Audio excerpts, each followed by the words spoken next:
Good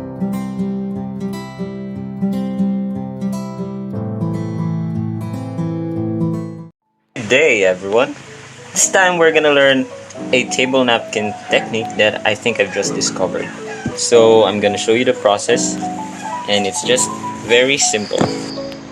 Of course, we can use a handkerchief as a substitute as long as it is clean and big enough for us to be creative.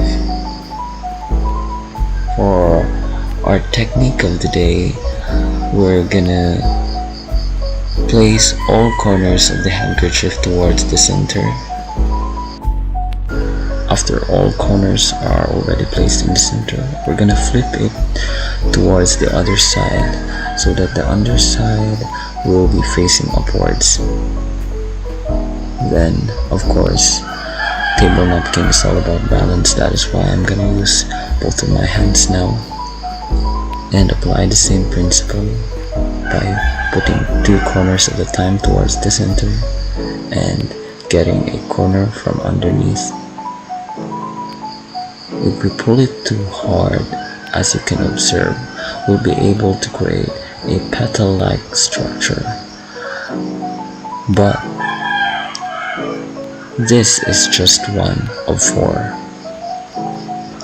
We're gonna do it for all four corners. But by changing the strength of our pull, we can just lightly reveal the corner from underneath, just like as you can see in this last corner, just enough to create a diamond-shaped petal, slowly but surely.